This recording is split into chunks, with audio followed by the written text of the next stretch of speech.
Praise the Lord everyone. Bible reading in 6 months. Day 110 April 28th 20.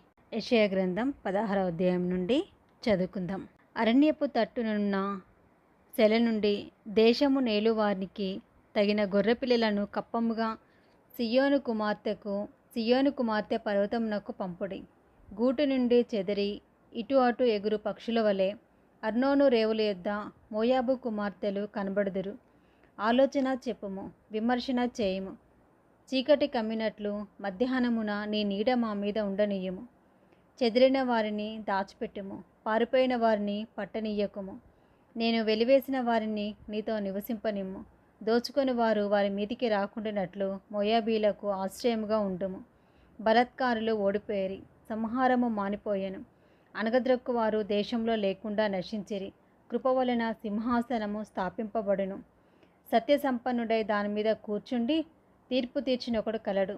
దావీదు గుడారంలో అతను ఆసీనుడై న్యాయము విచారించుచు న్యాయము జరిగించుటకై తీవరించును.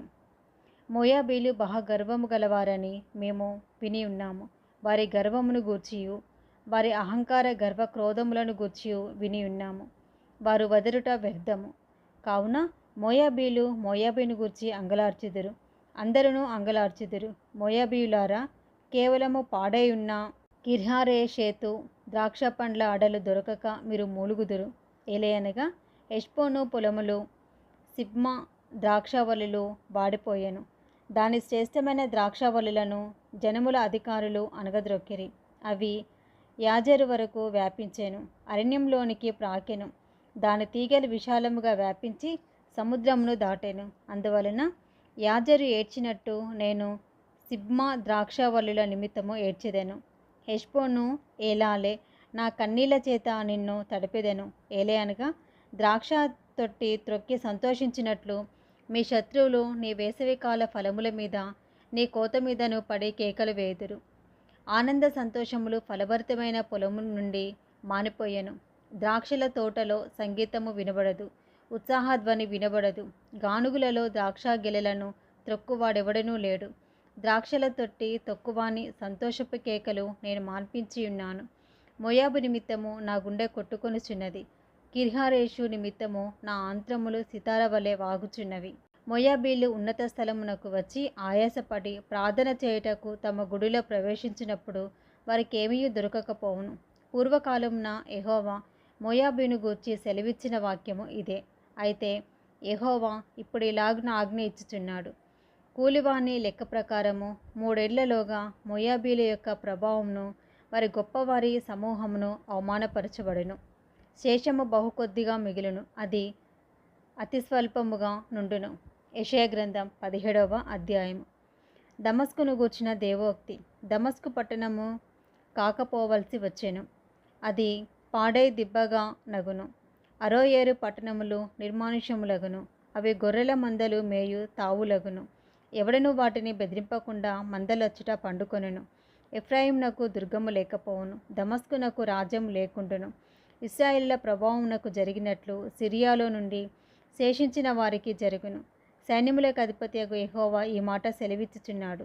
ఆ దినమున యాకోబు యొక్క ప్రభావము క్షీణించిపోవును, వాని క్రొవ్విన శరీరము కృషించిపోవును. చేను కోయువాడు దంట్లు పట్టుకొనగా వాని చెయ్యి వెన్నులను కోయినట్లుండును. రేఫాయిము లోయలో ఒకడు పరిగ ఏరునట్లుండును. అయినను ఒలీవ చెట్లు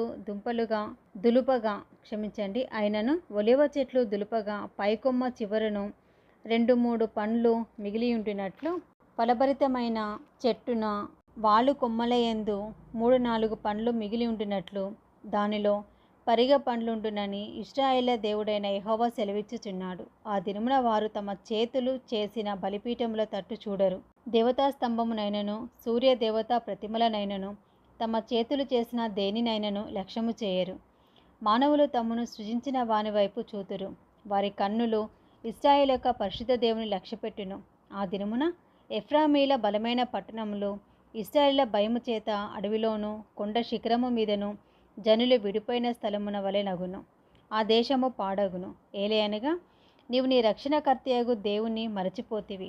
నీ ఆశ్రయదుర్గమైన నీ శైలమును జ్ఞాపకం చేసుకొనలేదు. అందుచేత నీవు రమ్యమైన వనములను నాటుచూ వచ్చితివి, వాటిలో అన్యమైన ద్రాక్షవల్లులను నాటితివి. నీవు నాటిన దినమున దాని చుట్టూ కంచె వేసితివి.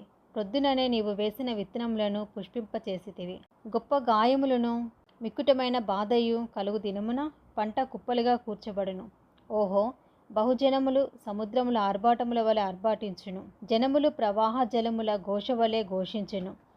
జనములు విస్తార జలముల ఘోష వలె ఘోషించెను. ఆయన వారిని బెదిరించుచు వారు దూరముగా పారిపోదురు.